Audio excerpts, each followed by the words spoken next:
Sounds right. Snappy, won't you? I have some very heavy thinking to do before 10 o'clock.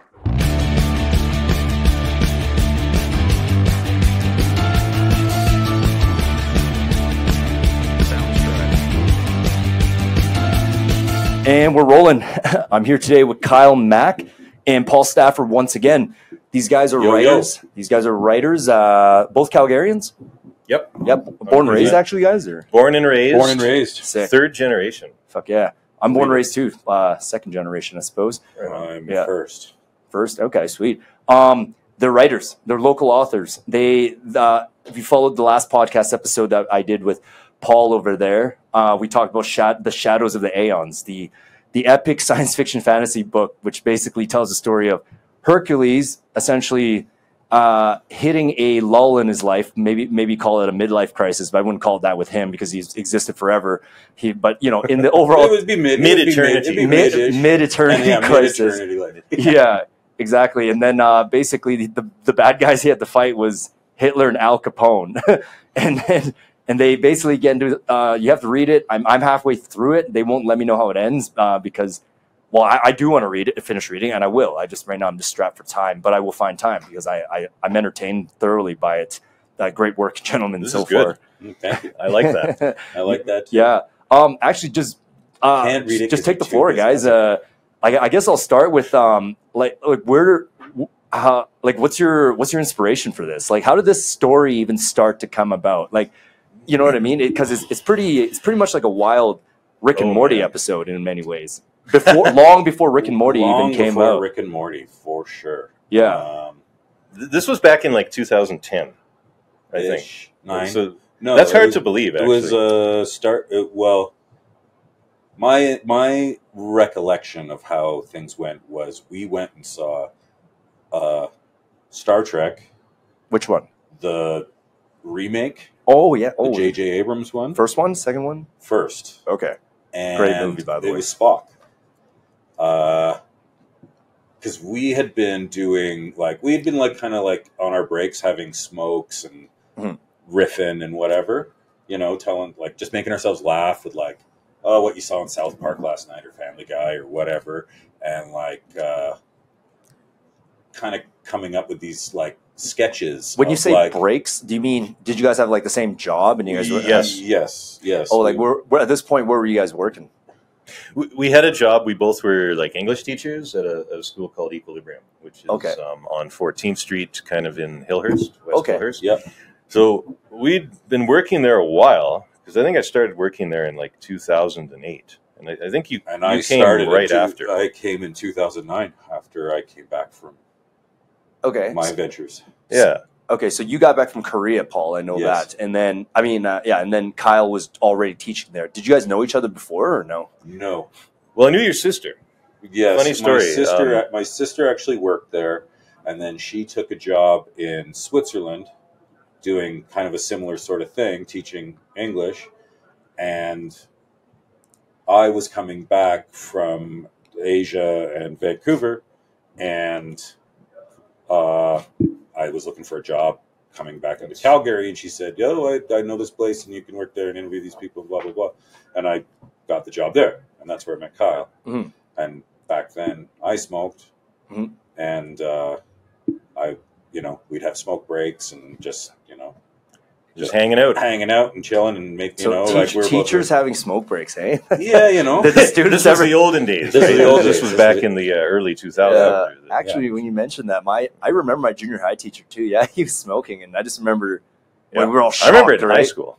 Yeah, because you're as a teacher, you're not supposed to. You can't do that anymore. Yeah, it just looks so bad. We had a guy in high school every day at I think 2:30. You'd see him going out into the field and having a smoke break. He was like a social studies teacher. You could tell it was 2:30. Oh, there's so and so. He's out for a smoke. It's dark. Yeah. Just right under the window of the classrooms. Hilarious. Back in the 90s. I guess get away with that. I guess, huh? That's when I started smoking. Maybe because of that teacher. Yeah, you never know. It might have actually been the late 80s. Well, you went to the same high school as me.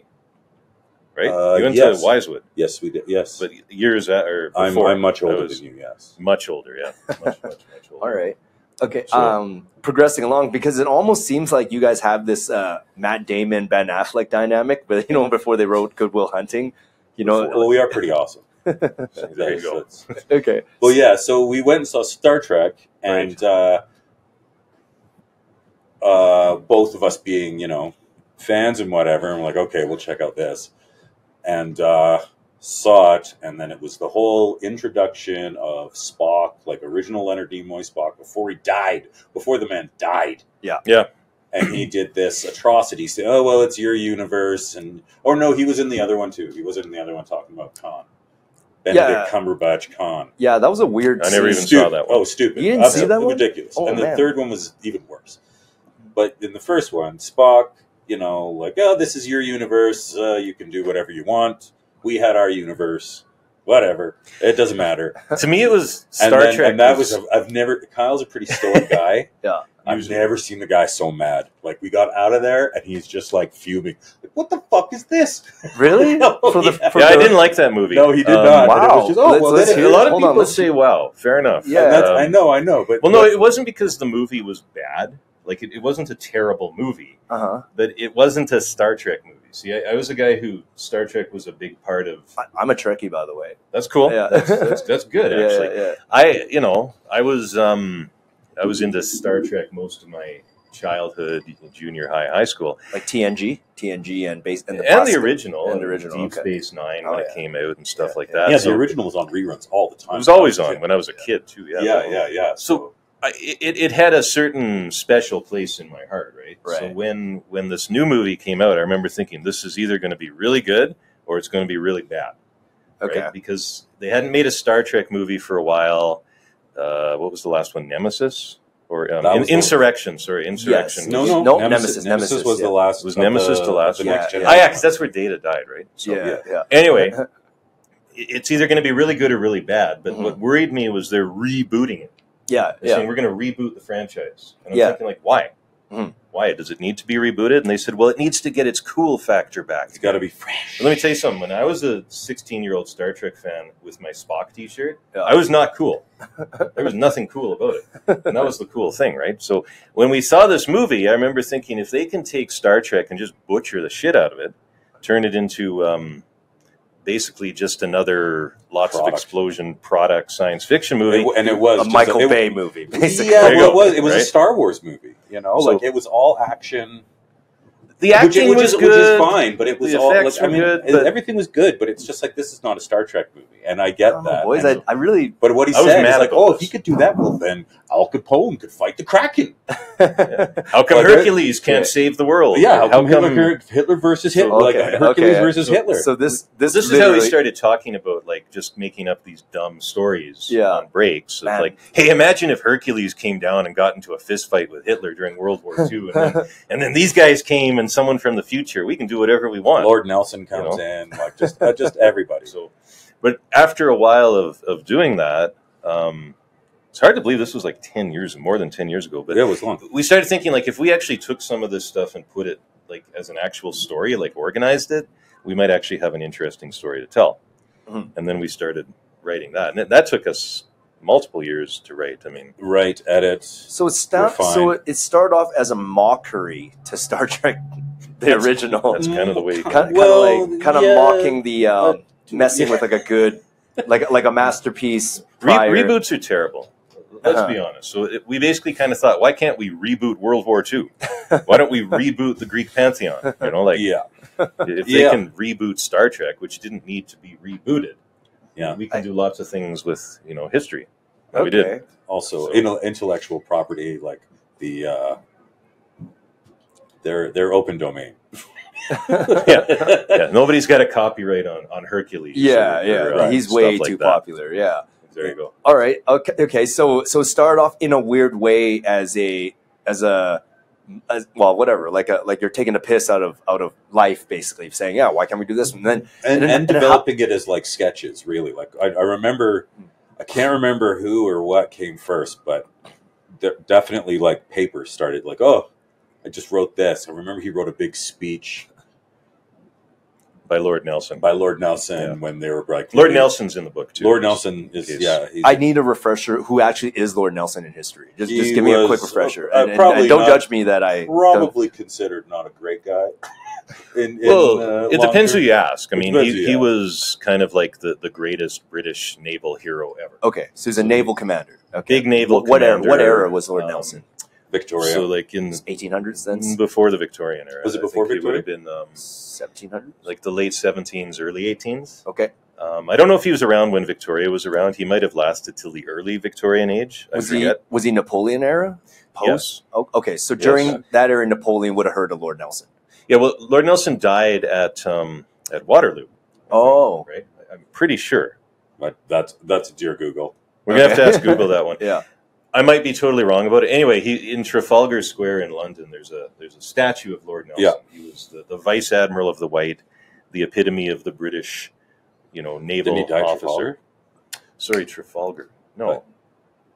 Yeah, Trafalgar. That makes Wow. more sense. Yeah, it's been a while since I've thought. Thing is, when we wrote this, we spent a lot of time actually researching the history, Of course. but I've clearly forgotten most of it. Okay. It was Trafalgar, yeah. Yeah. That must have been it. There you go. Okay. Thank you.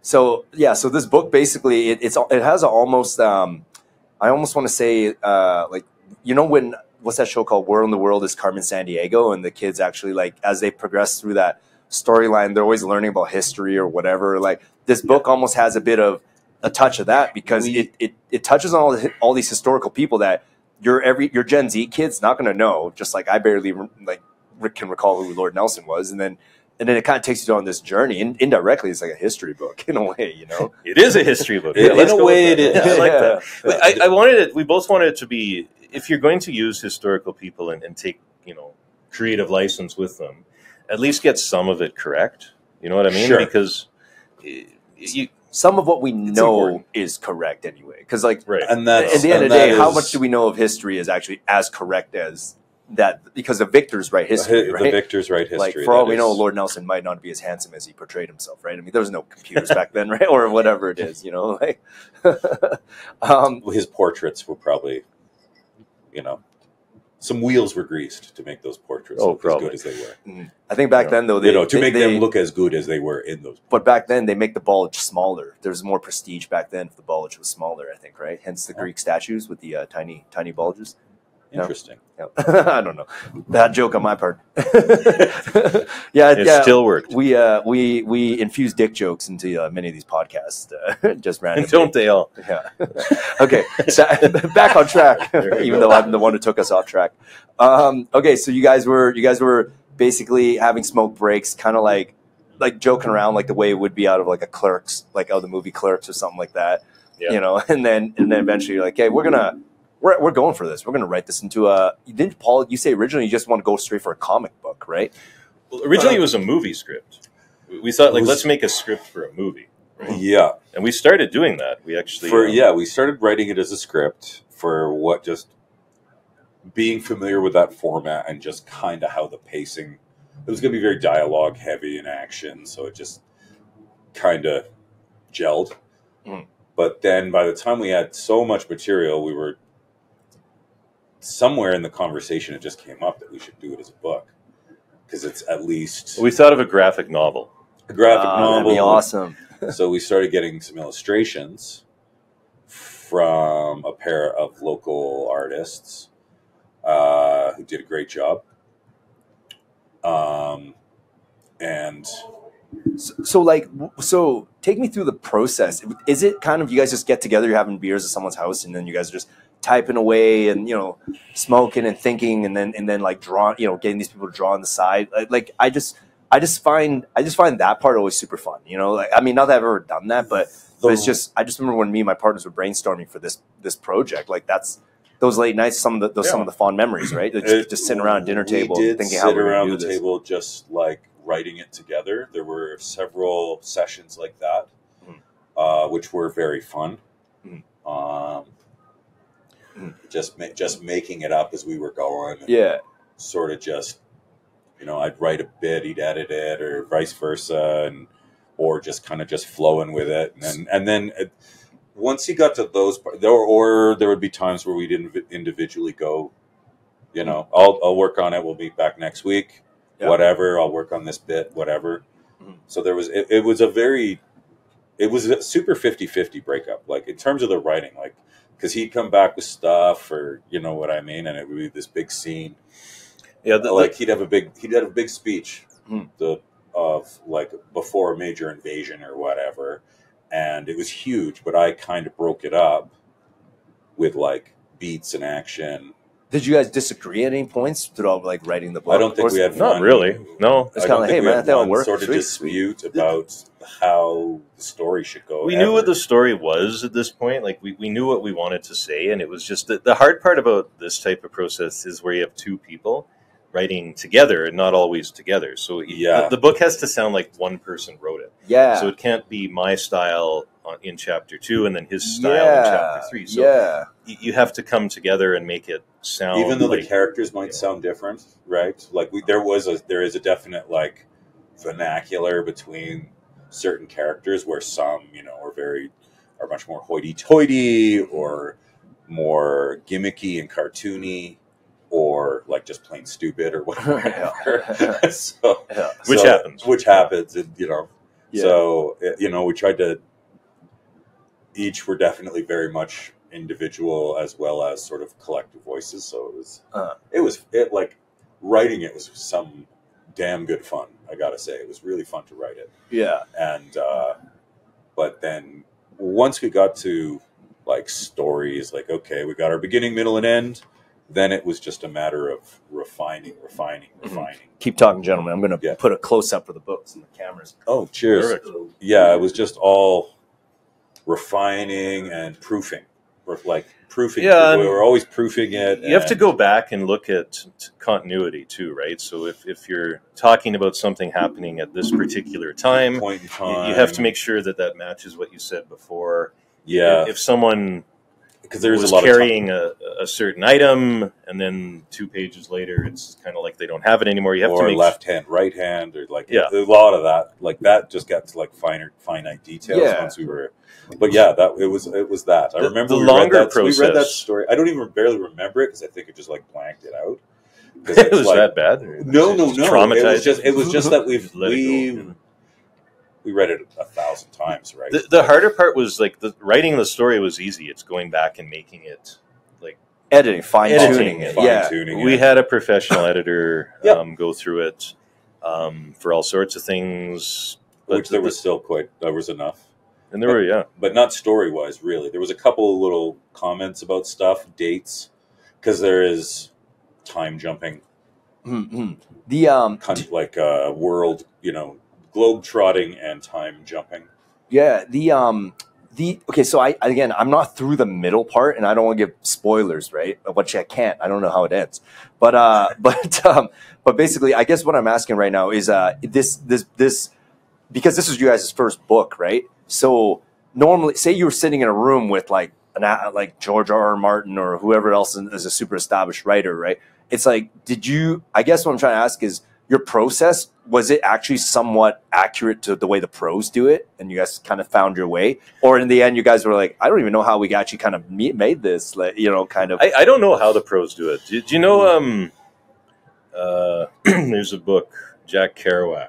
You know Jack Kerouac? There's a book called On the Road. It's a good book. No. Read that. Okay. It's, is it a famous book? Oh, yeah. Okay. Definitive of the Beat generation in the 1950s. Mm-hmm. Okay. It's like the book you read when you're in your second year university. Okay. And you kind of like Lord of the Flies or something, but for high school. Yeah. There's a line in there, and I don't remember the exact words, but he's a writer, the guy in the story, or he wants to be a writer. And someone was asking him advice, like, how do you write a book? And he says, like, what do I know about writing a book? It takes a lot of work. And you don't, you got to keep it up. You just keep into it. So I don't know how the pros do it. I think anybody who has any sort of creative process has a way they do it, which may or may not be similar to other people. Yeah. But really, it's just, if you want to write something, like this thing's like 200 plus pages. Okay. If you want to create 200 plus pages of organized story, you just got to put the time in. Okay. You don't give up, and you just keep going. That's how I think people fail, is they give up. They say, this is too hard, because it is hard.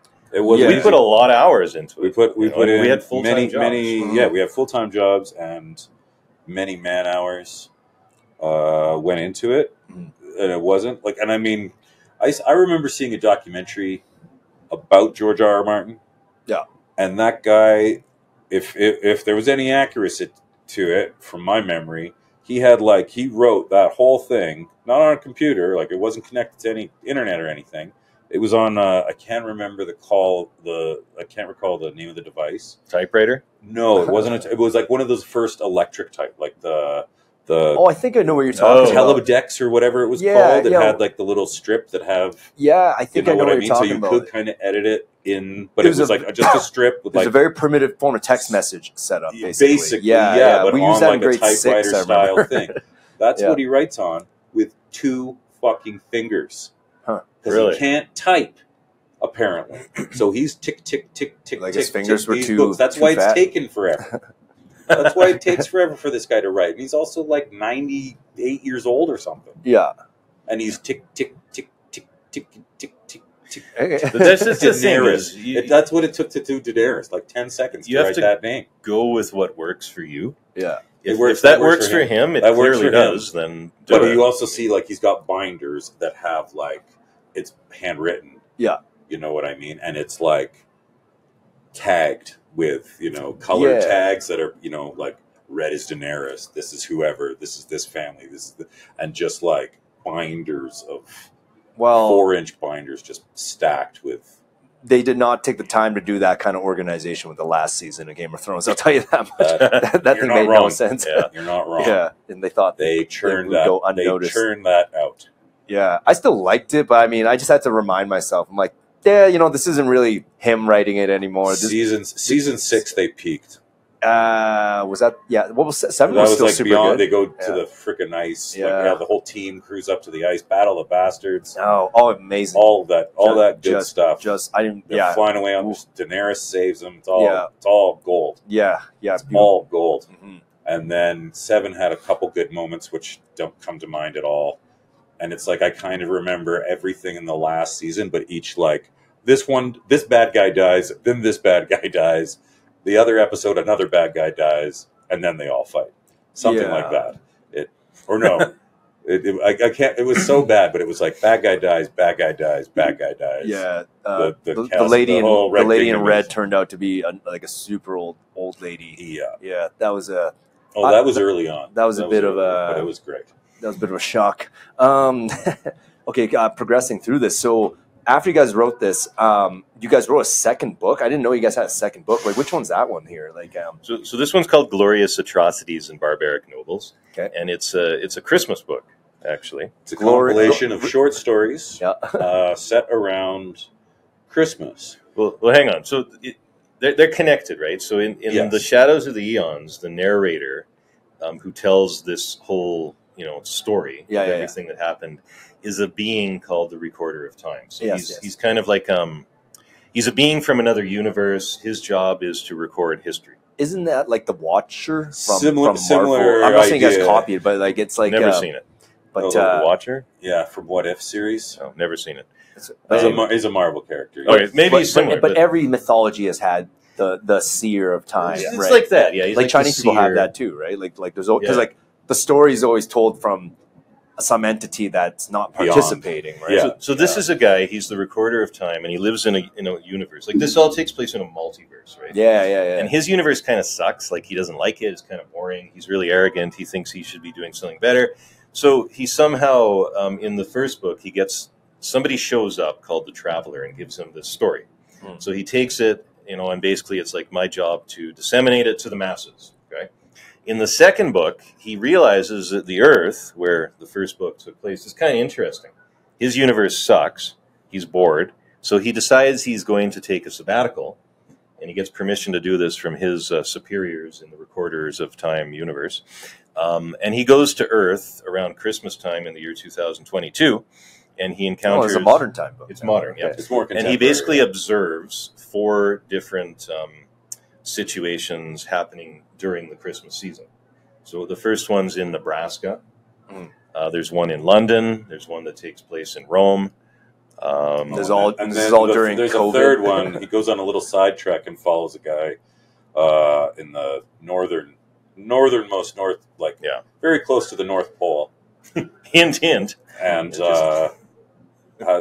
listens to a gentleman who's having a bit of reflection of his life.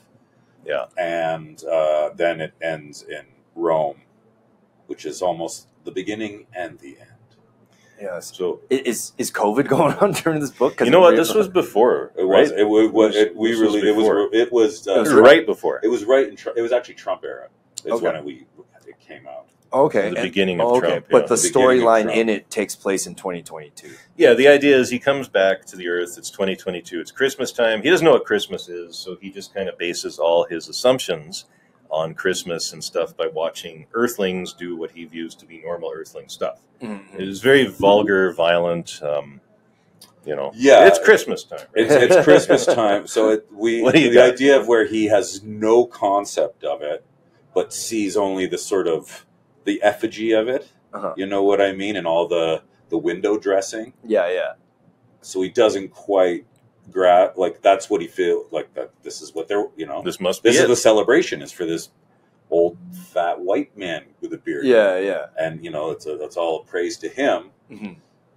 And then he kind of travels around to, like, Okay, I think I got these different parts of the world, and to see all these sort of representations, and just kind of, so this is what Christmas is about. Because you got to think, like, if an alien or anything from outside of our world showed up at any of our major celebrations, like Christmas, would they get what Halloween. If aliens showed up, there would be, unless they're more fucked up of a species than we are, but they would have to look at us and be like, you guys are idiots. You guys are weird. Like you guys are like nothing. You guys are barely consistent in any forms of your behavior. You might be consistent for like 1 or 2 years, and then you shit on the whole thing. Like It's generational. It's just we're multipolar species. Like every moment we're like someone can literally say the most like romantic thing, like I love you forever, like in sickness and in health, and then you be divorcing that same person like a month later, opposite. And then like people making grandiose points about you have to do things this way, and then the next day it's flipped complete. I mean, like we kind of suck actually. If I was a superior alien species coming down, I'd be like, no wonder they don't get anywhere like in a faster and efficient way. Like, right? We have our moments. We have our moments. We do have our moments, but but I think the aliens have probably just passed us by. Yeah, they're like, I really do. I think they've probably been by here and had a look and thought, let's just let this sit for a few more years. Yeah, they're around. I think they're around. They are watchers. They're just observers. Mm-hmm. Yeah. Currently. Okay. So right now that thing's a Christmas book. Would you say, because when I think about the Shadows of the Aeons, the first half of it anyway that I was able to read, I was like, okay, is this a comedy? Is it action?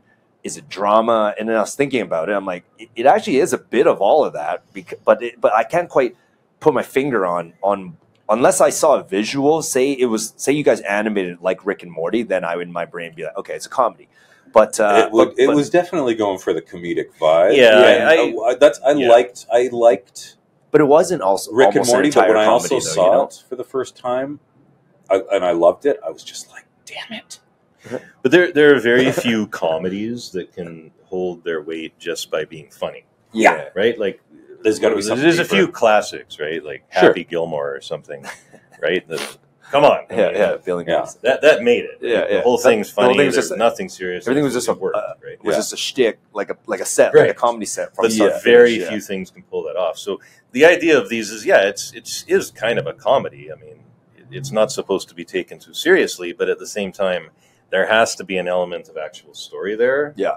To kind of keep people interested enough and not just cheap laughs every now and then. Mm-hmm. So when I went and bought it at Chapters, I forgot what. I just remember it was like a local authors section, but again, I was trying to think. I was like, what category would this be under? So what category do these two books actually fall under? We put it into fantasy. It's It was in either sci-fi or fantasy when it was in there. Okay. I mean, it's not a drama. It's not a romantic. Not a drama. Not story. Humor. It's I don't know. Okay. It's not. It's not bad. Check it out. Yeah, it's not bad. It's all right. Definitely not bad. Yeah. It'll make you laugh. Hopefully. Hopefully. Well, it made me laugh. I mean, the Al Capone and his relationship with his knife in it. Like, I don't want to give away too much. Like, I just thought this was funny because I told Paul in the last podcast, it reminds me of there's this episode of Simpsons where Mr. Burns, he's on a ship and there basically was a kraken that like jumped on the ship, and then everyone's like freaking out, and then Mr. Burns is like, man, it's like, if you want something done, you got to do it yourself. So it shows him just roll up his sleeves, and then it cuts to like them all drinking at a bar, being like, "Oh my God, Mr. Burns, I can't believe you slayed that thing." And he's just like, "Yeah, you know," he's like, "I guess I still got it or whatever." And like, it was just like you know, like they don't show how this 100-year-old man like takes down their Kraken, and then, you know, not giving away too much, but like Al Capone kind of had a moment like that in there too, where, you know, but you know, his buddy little Shiv is his knife. But so I was like, kind of. That's the fun thing about like doing something like this and not saying like we're writing a science fiction book, we're writing a fantasy book. It's just like we're going to write a book and we're going to enjoy doing it. We're going to just write. Let's put whatever we want. Let's put Al Capone and Al Capone fight the Kraken. Well, that was what you said. It was what you said coming out of the friggin' theater. Yeah. Is that what I said? Oh yeah, like you were so mad. I was mad. I've never seen the dude. I don't get mad or whatever. And he was just like, "What is this shit?" And it's not like he was like raging, but he was just like, "What?" Like he was upset, visually unhappy, and it was like, well, then Capone could fight the Kraken, and and then that was just like spark, and I was just like, oh my God, he could fight the Kraken, and so then we just wrote this ridiculous in the Bermuda Triangle, and then it was just this whole thing, and so it really became an Al Capone story for so much of just getting him involved to be in this story because we loved him as a character so much because he was probably one of the funniest characters. He's my favorite character. He was the most cartoonish.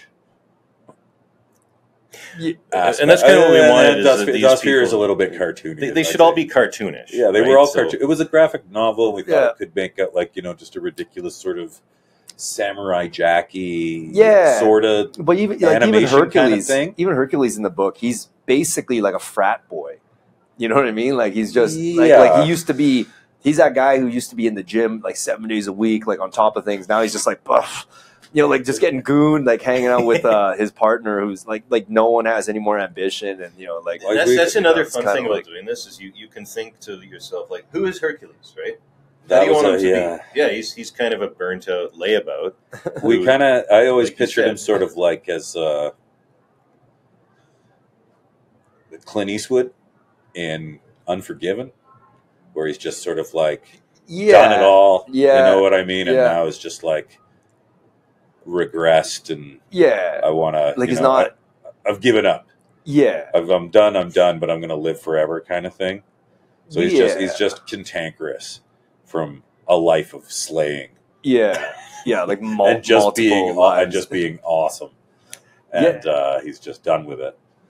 And he was a big inspiration for, in my mind, was like, but with the comedic, like where Clint Eastwood, but in the orangutan, you know, as the guy in the Western. All right. Okay, so that's actually the way you visualize it. Well, that's the nice thing about books, right? Everyone who reads it can perceive it in their own mind a different way, right? Yeah. You know, I loved it. Like I just remember because you told me about this at I think it was Wilson's wedding, and then I was sitting there because I think Guardians of the Galaxy 1 had just come out. There's a character based on Wilson in the book. Yeah, General Wong, whatever. I haven't gotten to that part. Admiral Wong, yeah. You'll get there. You'll see it. Yeah. That's Wilson. And it's got real world characters. Okay, if you guys had to turn this into a live action, like who's playing who in this? So I can kind of. That's funny because we thought a lot about that when we were writing. Because again, we were thinking like a script, right? It's going to be a movie. Yeah. Like, what kind of actor would you want playing, Al Capone or Hercules? So we thought Clint Eastwood. But like he's jacked, like Incredible younger. Hulk. Yeah, jacked. Like The Rock. Would The Rock be playing Hercules if you can get him? He already played Hercules. Yeah, but stunk. Yeah, but we're talking about. I'm trying to think who else, like Chris Hemsworth, maybe. But then I'm thinking there is such a thing as too handsome that would dilute from the plot. Contemporarily, I couldn't think of anyone.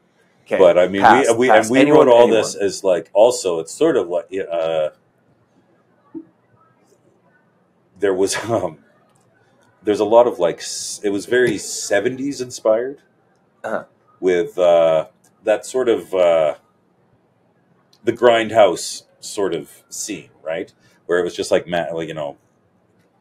biker girl, like Nazi biker girls from Mars sort of. Yeah. It had that camp to it. Yeah. So and I think a lot of our decision making about it was this does have like regarding, a Tarantino feel too, in a weird way, like in a very weird a good way. thing. That's he's inspired by all that stuff, and I think we're kind of from the same era, so there was that. I definitely on from my sort of perspective, I thought of a lot of like the idols that I grew up with, and so Capone was idols you grew up with, and then you listed Capone. No, but like wish I could be like Danny DeVito. Danny DeVito was our model. Danny DeVito could be a good Al Capone. He'd be a good Al Capone in a comic sort of. Actually, yeah, like from when he did Twins with Arnold, Twins, or like Mama from the Penguin or whatever. But kind of like playing the Penguin. Yeah. You guys kind of drew him like that in Kind of one or nice. two pictures. Yeah, he was designed that way. William Shatner as Zeus. Yeah. Exactly who we were thinking. Shatner as Zeus, but playing Patrick Stewart as Lord kind of Nelson. Shatner playing Trump before Trump, sort of thing. Because I remember he was just like so unapologetic. Zeus, just like blame everyone. Nothing's my fault. I am the king. The king attitude, and it just and like always wrong and always just fucking up. Just not what you thought in your brain. Not, but also very, he's a nepo. He's a nepo baby. Who handed him his spot if he's a nepo baby? Well, he took it. Right, like didn't Zeus in mythology also have a dad that there was a god before Kronos? Okay, so it starts. But he was a Titan, and then Zeus and the gods slayed the Titans. So they killed their own parents, basically. Yeah, Greek mythology is not. I don't know how to describe it. It's convoluted. Really, there you go. It's very convoluted. Very convoluted. Yeah. So I don't think a lot of incestuous convolution. Well, there's only so many of them. There's just 100 that hang out with each other forever and ever. Yeah. Like, So they're going to bang They each got to other. have something to do. Yeah. Let's be honest here. Yeah, everyone takes turns with, I was going to say Aphrodite, but who knows? Yeah. So the whole mythology is kind of convoluted. So that's why it made it easy to kind of get some people involved. We got get gods involved. Yes. Okay. As people. All right, so switching gears a little bit here, and by the way, I'm going to put your link again to. Is this all published under Terrabola Pictures? The two books, or and because I want to let people know how they can buy it. They're on Amazon. They're both on Amazon. You can you can contact Terrabola Pictures. Sweet. I don't have a store set up. Yeah, exactly. Paul will bring it directly to you. 24 hours a day. It doesn't matter what time. Bike, You call him on his cell phone, say you want the book, he's on his way. Yeah. He'll be there in the city this big, like on your bike, an hour. Anywhere worldwide. Depending on the season. Worldwide. I'm worldwide, so yeah. Just pay for the ticket. Kyle just sits back and takes the phone call. He's on his way. I've got a call forwarded. Yeah. Paul's coming. Yeah, he'll do it. I just needed, just a little advance notice. Yeah. Childcare so you arrangements to make. Oh, that's right. Yes, Paul's daughter is 10 months old. I think you said a year. Year old. A year and a We were week. just at the birthday party. What was that, 2 weeks ago? It was a shaker. It was a shaker. Yeah. Never seen so many drunk children in my life. It was quite a thing. Kyle, you a family man as well, or? I have a daughter, yes. Okay, sweet. How old is she? She's going to be 7. 7, At the end of the month. Sweet. Congrats. In 8 days. Wow. Sweet. Very good. That went fast. My God. Well, maybe they'll be pals later in life. Who knows? This is true. Yeah. They should be. They should be. We'll make them. We'll force them. So, boys, like going forward here, sorry, what was that you just? Anyway, okay. We'll force them to be friends. Okay. Anyway, I'm not sorry. I was talking about Game of Thrones and then the gods and doing each other, and then you use the word foursome. Anyway, like my brain just went all over the Wrong. place. No. Yeah. I'll censor that out. No, I won't. Just But bleep it out. okay, so originally though, you guys review movies together, like, or you guys when you guys go for drinks, you guys often like talk about movies and just kind of like review them. Yeah. Is that so Yeah. like because right now, Paul, you were explaining like you and Kyle get into some pretty interesting conversations on that front. Like, what's a movie you guys reviewed and like had a really fun discussion of, or didn't agree with, or Star Trek is one that really started I something. liked that one. I didn't mind the reboot. Like it did. I don't know. Did you watch Star Trek: Strange New World right now on Crave? No, I haven't. Have you even saw any clip of it? No. Okay. I really think if as a Star Trek guy, I think you should give that one a shot because I'm sure there's a lot of good like stuff out there. It's not, again, going back to that movie, the movie itself wasn't horrible. It just, I didn't see any reason to reboot Star Trek. Why reboot it? Why not make a movie about... Like, you mean, why not do it further down the future to get a new set of crew? Or make them young and their academy days and how they came together, rather than rebooting it to a parallel universe. Cancel everything. It kind of felt like a kick in the ass. And I've met lots of people who agree with me that you grew up with this as part of your childhood. Okay, you're gonna hate Star Trek Discovery. Then I watched season 1, and if you think that this show kind of undid everything for no apparent reason, wait till you see Star Trek fucking Discovery. I don't know what happens in season 2, 3, and 4 with that show. I can't believe they had a season 2, 3, and 4. But let's just put it this way. Like that one is like, okay, well, if that's the storyline, then literally nothing mattered. Like it's so Discovery, is that like that takes place before the Enterprise, right? Is that does anyone give a shit if I kind of like I have no intention to watch it. Yeah, it's horrible. It's horrible. So I probably won't see it. But. Okay, so Spock apparently, spoilers if you guys are don't want to. Spoiler alert. Yeah, Star Trek Discovery. So Spock has a sister this whole time. Okay, she's a black woman from Earth named Michael Burnham. Okay, so again, some adoption process thing happened, so she actually grew up with Spock. Now, why you've never fucking heard of her? Okay, right? Yeah, like just never mentioned it. Yeah, it quite literally the end episode, and like again, they make it so grandiose. You know, Section 33, the secret police of Starfleet, like. They were in DS9 and Voyager. Oh, like okay. Yeah. Vaguely. So in the Star Trek universe, there is a basically time cop division that because after what Kirk did with the whales, they had to basically fucking to make sure that doesn't. Yeah, contingencies were put in place, but. Anyway, fucking Michael Burnham again. Okay, again, left wing stuff. Like I don't want to make this too political, but like. And again, like I'm not right wing, I'm not left wing. I'm somewhere in the middle, I guess. And we're nonpartisan here at Cax Bar Podcast. We really are. Like anyone can come on the show. But they obviously gave her it was like they made sure they did the checklist of make sure it's a underrepresented minority, has a name now that can be gendered between both male, female, classic, right? That's why her name is Michael, and then from there, it's like talking about cross-culture, merging for a family unit. She's a human, but she was raised by Vulcans. And then, like they checklist the shit out of all that, which is, again, no problem. It's okay. I think it's a little bit glaringly obvious what you're trying to do, with the social agenda, but at the same time, it's okay. Like we're doing that. That's fine.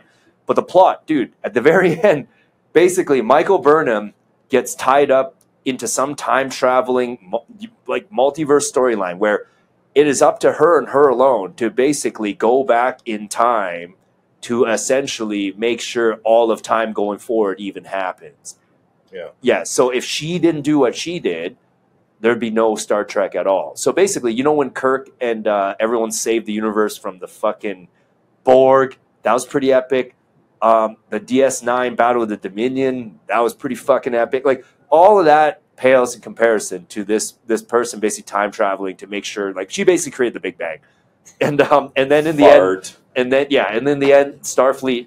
But at the end of all the happenings, they're like, So we all agree to never bring up Michael Burnham's name again. We're wiping it from history. Only the 7 of us involved in this situation, which was Captain Pike, Spock, some OG Admiral, and like Section 33 or whatever. And like, I just sitting here, what a cop-out fucking storyline. Like it's but like, that's the problem, is they're cop-out storylines. yeah, but that one was an like I was angry. I was angry and just like, what the fuck was the point of anything heroic Kirk ever did then?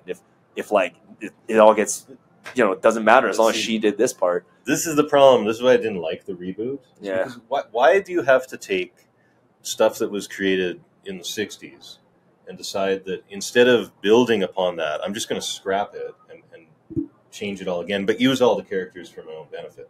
Make money. Yeah, exactly. Yeah, you make money. Okay, they made a lot of money, but was it really fair? I don't think so.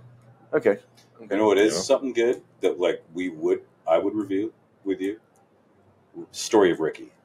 What story, Ricky O? Ricky? Have you not seen Ricky O? Have you not seen Ricky O? No. Holy shit. What's Ricky O? It's like the greatest Hong Kong fighting action movie.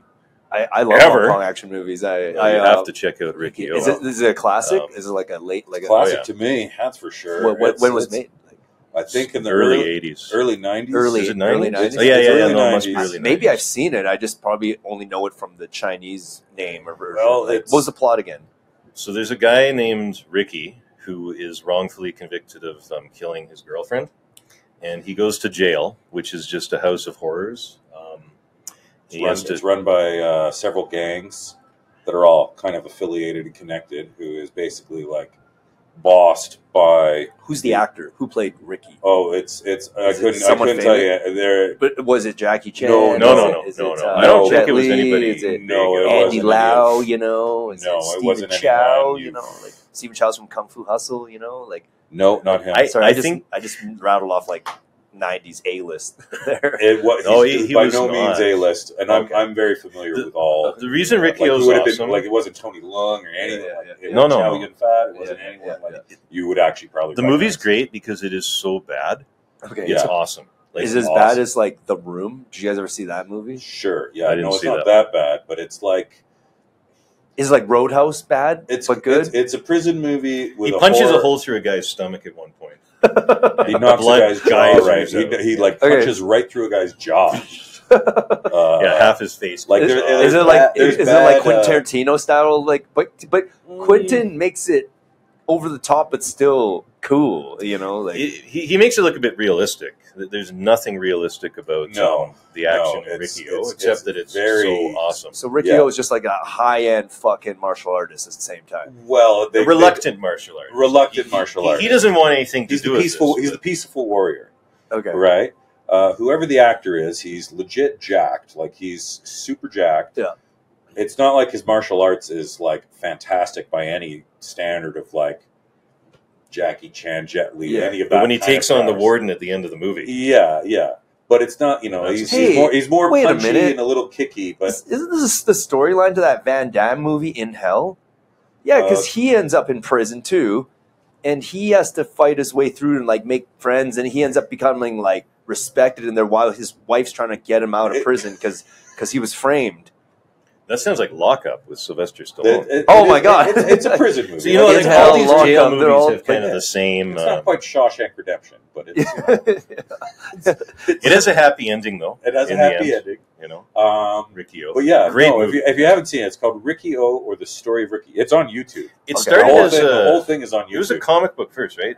I'm pretty sure it's was like based off of manga. Yeah. Okay, Yeah, That and makes it is. this guy just casually punching holes through stomachs. No one's traumatized after he has dinner. After It is like, so worth the review because You know. it is just there are so many what the fuck moments. How did that? The happen? warden's office, just for one, like just the warden's office. What the Assistant fuck? warden. Yeah, the assistant warden. So there's the assistant warden who's got like a false eye and a fucking hook, and then there's the warden who has some okay, this issues. is We don't want to spoil the Yeah, we ending. don't want to Don't spoil spoil it, but the he's ending. got of issues. Ricky He's O. got a kid. There's the gang member. There's several different gang members with an assortment of weird nicknames. They were called the Tarzan, Heavenly Trio. There was I think. there was Tarzan, Rhino. okay. Is this almost made in the same time as like the Warriors?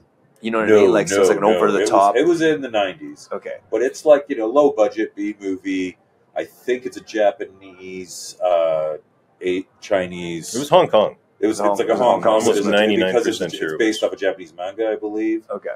So there's it's just well worth the watch. Okay. So anyway, Good funny effects, gore.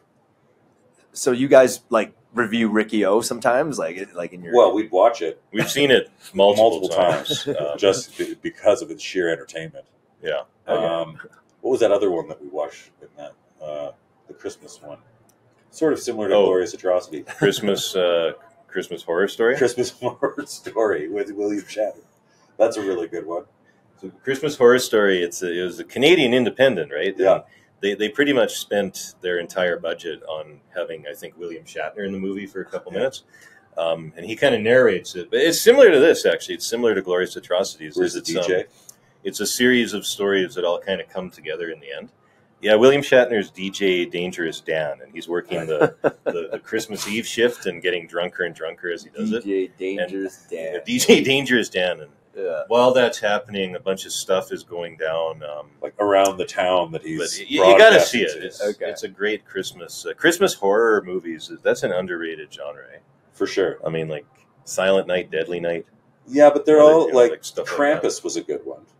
Yes. Krampus was, I think, one of the best because it's. I found that the other ones are just slashers. It's just Santa, like a Santa slasher. Santa kills everyone. Yeah, but it's like a mental patient. They're like, oh, I'm gonna wear, Christmas Sleigh. We watched that. Santa Sleigh with Bill Santa Goldberg. Sleigh. Yeah. That was a good one too. Where the true story of Santa is he's a 1,000-year-old demon, and he was basically punished for his 1,000 years of like evil deeds, and so he was punished and sent to hell. But now the deal's over. But now the deal's over. 1,000 years is up, and now if whatever curse isn't, something isn't done or whatever, he basically rises. And so Santa Claus is played by Bill Goldberg, the wrestler. The wrestler. What? It was filmed in Edmonton. This sounds like fucking bad. It's worth a watch. It's worth the watch. He has a sleigh hauled pulled by a. It's like demonic reindeer. Demonic buffalo. Is this kind of like the Megalodon, like that over the top fucking? Oh, super ridiculous! Yeah. Super ridiculous. I do like ridiculous movies. There's a big like celebrity-filled cameo at the beginning where it's like James Caan is in it. And Fran Drescher are the parents of all these. How come I've never fucking heard of this? How I've never heard of Ricky O? Because it was filmed in Edmonton, and it's not very good. But it's awesome. Come on. But they're all having dinner, and they all hate each other, and then Santa busts through the chimney. Paul and I are really good at, talented actually, at finding the terribly good movies. Yeah, terribly good. And fans of them. Yeah, so like Ricky O. Watch Ricky O. Yeah, I will thank us. And that gives any sense, that's kind of what the book is, amalgamation of all that sort of campy, silly, over the top. Mm-hmm. Okay. Yeah. Banality.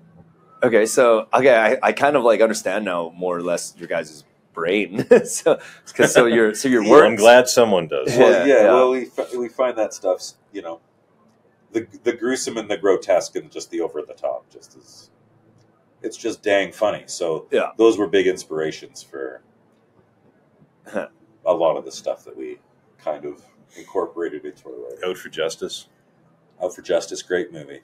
Yeah.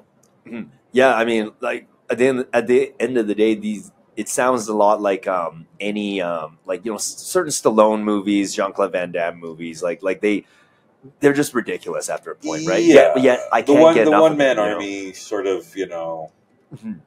That was very much an inspiration for Herc. This just unstoppable, commando Rambo, hard veteran of just being a badass his whole life. And then having to do the biggest battle of his life. Yeah. Dirty dozening it a bit, kind of getting a crew and to smash Nazi and Chicago gangster ass. Yeah, that genre is I think we'll never see it again, because like things are evolving and changing now. Like Gen Z's, like they're not gonna. Actually, they might like your work and those kind of movies and films. Like I just think that think that time is over. So this kind of style, it's like it's going to live on for people like our age and up, but it is almost like, remember like movies in the 20s and 30s, those people thought that was cool, right? But now, like, are we going to repeat and make a movie like Casablanca? No, like no one talks like that. Like, like filming's not even done like that. Casablanca, then. I think there's going to be a resurgence in action movies, which will probably lead to comedies, because I think like the superhero genre, which is arguably the biggest right now, but we're seeing its decline. Apparently, that Extraction with Chris Hemsworth, the sequel, yeah, is supposed to be pretty good. Mm-hmm. The action, there's a really long action sequence in it, which is supposed to be incredible. Mm-hmm. And, just stunt work. And I think that's, like, people are getting sick of the cartoon.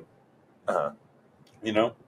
All the effects and buildings blowing up and, Uh-huh. no casualties. It's just getting, how many cities can you watch be decimated? And you're just like, okay. Like from where's a casualty? Where's a casualty? Yeah, count, at least. Well, yeah, like the realism is getting outrageous. It's just how many times can you watch the freaking Empire State Building fall over and just be like, oh wow, yeah, awesome, wow, that was amazing. Well, yeah, I mean the Marvel movies, I just have no idea how how society ever gets anything done, because it seems like every other week it's a global catastrophe that's that literally like requires all the Earth's resources to solving this problem, and it's somehow everything regenerates, and yet that is when we worry about plastics, like the next day. So it's very, very highly like I kind of been like there's no like the Earth would. There's no way it can put up with too much more of this shit. No, I know. It's taking a beating in those movies. It's taking a real. It's taking a beating. Yeah, it's had a rough couple of years. Gentlemen, I'm going to wind this down right now. Obviously, you guys are more than welcome to come back on any other time. I think we might. Right now. But I like let's just end on one more movie review. I mean, like what's one more movie that you guys have some strong opinions on? Let's call it a recommendation. Yeah, let's do that here. What would What would else be really good, worth recommending? Sort of obscure. Yeah, so we got Ricky O. We got Ricky Bill O's definitely Goldberg like Santa movie. What was that one called again? I got Santa's Sleigh. Santa's Sleigh. Christmas Horror Story. Christmas Horror Story. Kingdom of the Spiders. Kingdom of the Spiders is pretty good. That's another William Shatner classic. We mentioned Shatner. That one is in the 70s. Uh-huh. Yeah, and probably filmed in like Nevada, like desert somewhere, uh-huh. Arizona maybe, or somewhere. It's in the South for sure. And basically, I can't remember what his character does, but he's a veterinarian. He's a veterinarian. He's a veterinarian named Dr. Rack, R-A-C-K, Rack Hansen. Rack Hansen.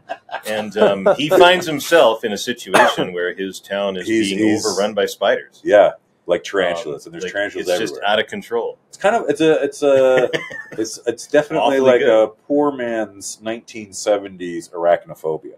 Okay. Yeah. Right. That's the best way to describe it, because it's like it's the original arachnophobia. With the original arachnophobia, with William Shatner as the lead, as quirky as he can be. Yeah. Like he is swagger. Yeah. Sexually assaults women, but it was all like under the guise of like being cool, just charming. Being cool. Oh, like literally, he's Dr. Rack Hansen. He's Dr. Rack the town veterinarian. He can do whatever the hell he wants. Yeah. Oh yeah. It's a whole thing. Honestly, almost every movie prior to the 70s, in hindsight now, was absolute like and he's like just sexual misconduct, like left, right, and center. Yeah. Like it's and he's ham. He's all ham in that movie. He's full pork. Just check that one out. Check that one out, because Shatner is gold in that one. RoboCop. Oh, because you mentioned about like the world is never going to get changing. You say this a lot in RoboCop.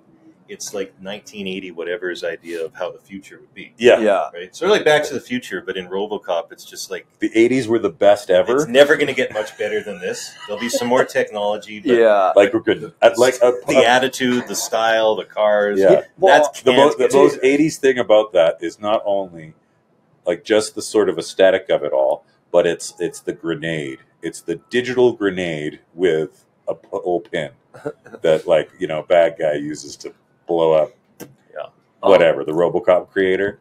It's just future will never think of anything it's like better the 80s is like this is the best it's ever going to be. That's the veneer. So you haven't seen RoboCop. I've seen Kingdom of the Spiders. Not Kingdom of the Spiders, but yeah, I've seen RoboCop. But I don't know. It's like I in a weird way I kind of agree because I was born in the 80s. I'm dating myself, but that period was like the emotions you get from watching a movie. It was like an event every time. Yes. Like we don't get that now at all. You don't. Even though the special effects are off the chain. It's just some things like maybe it's overstimulation, maybe I don't know, but like back then, at least everything had an anticipation to it, and like now there's a nothing, tangibility. Well, that's what I loved about like a RoboCop is it's like the makeup, the effects, the suit. It was all, but in the 80s, it's all practical. There's no computer shit. The big robot was like a stop motion deal or whatever. But it was all, and that was pretty good for what it was. If you went to a movie in the 80s, that was as cool as you were going to see that month. People, you might have gone to a movie once every couple of months. The stuff on TV, there wasn't internet, there wasn't computers. So when you saw explosions on the big screen and anything, it was like, wow. I feel like this is it. It is an event for sure. I feel like how like I don't know if you guys watch Transformers, but in the Transformers universe, like the Optimus Prime or OG war with the Decepticons on Earth, like after they get reawakened from their million-year stasis or whatever. Like in the original 80s cartoon? like that is the prime storyline that every Transformer arc and story always referred to as like that's like the main timeline, the main event, the main. I would tend to agree with that. So that's what I always recognize. I feel like in recent history, I would say like the middle point is the 80s, early 90s, late 70s, like everything. That's like the main storyline. Like we're just excess now, like oozing out of its prime. Well, you kind of know what I'm saying? Like that's the vibe I get because everything's just make it more explosions, more special effects. Doesn't make it good. But all the movies now, they're taking stuff that was made in the 80s, just ramping it up too much, regurgitating it, and building, juicing it up with like rebooting, rebooting, and that's they're out of they're tapped on like seemingly good ideas. Yes, and like that's why they're pulling from comics. That's like 50, 60, 70 years of documented, you know what I mean, mythology, just storytelling, right? What are the biggest movies that are out right now or recently? Wait. No, that was in the theaters, was it? I don't know. It's even hard to say because like not so many movies are like a lot of these big scale movies are not doing well because theaters are in a sort of array. A lot of the ones that have done well were things that were conceived back in the 80s and 90s. Sure. Mario movie. The Little Mermaid, Ghostbusters, right? Like all these. Did you guys like the new Ghostbusters, by the way? It was better than I thought. Not as good as I hoped. Did anyone cry? Was it just me? I actually cried a bit. I just I love the OG Ghostbusters. Like I would watch that movie literally 3 times in a row. Like my mom had the VHS, and I was like. I was 6, and it's summertime. And my brother and sister would go out and play in the actual park with a bunch of kids, and I was active. But mom was like, "Today, Shawn, I got a treat for you." Really, it's because she wanted to nap all afternoon. She's like, "I got Ghostbusters. You can watch it." I'm like, and then I watched it twice in a row, maybe a third time in the evening. Like I was just so into it. I had a proton pack. I remember those days watching the movie. Yeah, I was definitely a child. But when the remake happened and I saw those guys on the screen, I was just like, no fucking way. And I actually straight up teared up. It sent a chill down my spine. Yeah. I didn't cry, but there was something about that. Yeah. Well, I didn't try Ghostbusters it was a manly cry, like a manly cry. Yeah, yeah, but even But even in the storyline, like the plot, I mean, yeah, they just rehashed Ghostbusters 1, except fucking Gozer now is in a small town. You know what I mean? But like I thought that was kind of interesting. Gozer could be anywhere. Yeah. This is true. But it's funny how they right tied into the storyline of like essentially Ghostbusters. They like that big problem happens every 30 years apparently. Because remember how they're like in that grave site where the original guy who basically created the tower to summon Gozer, like he was preserved. Like, remember he was supposed to be like a World War II. Shandor? Yeah, Shandor. Yeah. There you go. Yeah.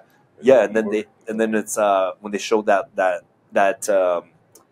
whatever, it's like a prediction of the end of time or whatever. But basically, Gozer comes back every fucking 30 years. It sounds like, unless someone stops her. You know, so I don't know. I thought that plot was it was interesting. You know, something they didn't really mention before. But I just keep thinking, like, if something's that important, you would think that it'd be fucking like laid out for the next group of warriors 30 years from now. Because every time they're like, "Oh, this is happening for the first time." It's like, no, dude. Like, there's literally this chamber now that shows you it happens every 30 years. You would think that as a collective, as the military would get involved and be like, "Okay, make sure plan for 30." But every time they forget, like the fact that the kids were like. They were like, "Hey, I it's like, you never heard of the Ghostbusters? Like, that was only 30 years ago. It wasn't that fucking long. They were busting fucking ghosts, you know?" The dumbest part of that movie was that in 1980, was it 4? Yeah. A group of people proved without any doubt that there is an afterlife. And nobody remembers that 30 years later. Even 5 years later. Remember how like they end up working at kids' Christmas birthday parties. Yes, in Ghostbusters 2, which is very underrated, by the way. I love that movie. It's pretty good. Yeah, Ghostbusters 2 was great. Yeah. I know. Like, I mean, that's franchising though, right? Mm-hmm. Like, way back then, they weren't thinking about now. No. When they were writing this stuff. For sure. Now, today, they're going to incorporate all this lore that never existed or whatever, because they're like, the kids today will hook onto it and wait for sequels. Yeah. And sequel after sequel after sequel. My daughter loved Ghostbusters.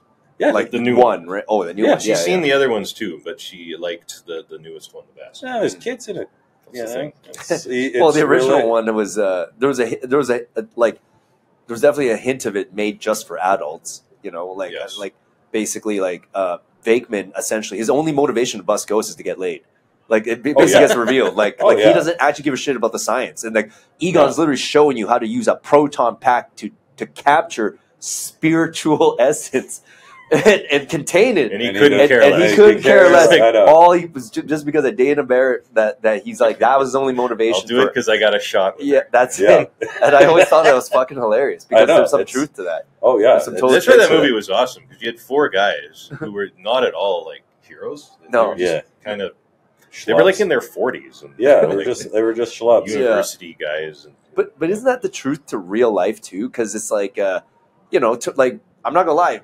They say no one gives a shit about watching a spaceship launch from NASA, and I'm like, it's kind of true unless you make it kind of like with a storyline. Like I don't care. I'm like, wow, that rocket went to space, cool. Like until it affects me directly, I don't really, I would have more fun just having a beer talking about Ghostbusters, So in hindsight, again, if aliens came down, like they're like, these people fucking suck, like we literally are launching rockets into space and they don't care. They'd rather watch Ricky O and Ricky O, whatever. Get half cut. Mm-hmm. Gentlemen, before I stop this, I'm just going to put this book again real close to the camera here. Okay, so this is called The Glorious Atrocities and Barbaric Nobles. It's a Christmas book, guys. Merry Christmas. Yes, it is. Early Christmas shopping. Get it on Amazon or call Paul direct. One of the 2 ways, Okay. All right, gentlemen, it's a pleasure. And put all your contact information in the show notes. Terrabola Pictures is the primary company that you guys can get in touch with Kyle and Paul to get some fun reads going and have an entertaining evening or night, whatever. Yeah, I'll just plug. Absolutely. We've got a YouTube channel, Instagram. At Terrabulla Pictures, that's TerraBulla Pictures. terriblepictures.com, and you can reach me at terriblepictures@gmail.com. Sweet. They can reach Kyle through that method as well, basically? Or? Oh, we'll keep them in touch, yeah. Yes. All right, sweet. Okay, guys. We'll get you guys on again and discuss more science fiction books and movies and whatnot. And Cool. Obviously, if you guys have any more projects down the pipe, definitely come on Cax Bar Podcast. We can always promote it for you. And thanks for having us, Thank man. you for having us. All right. Appreciate it. All right. Have a good one, everyone. Bye. See ya.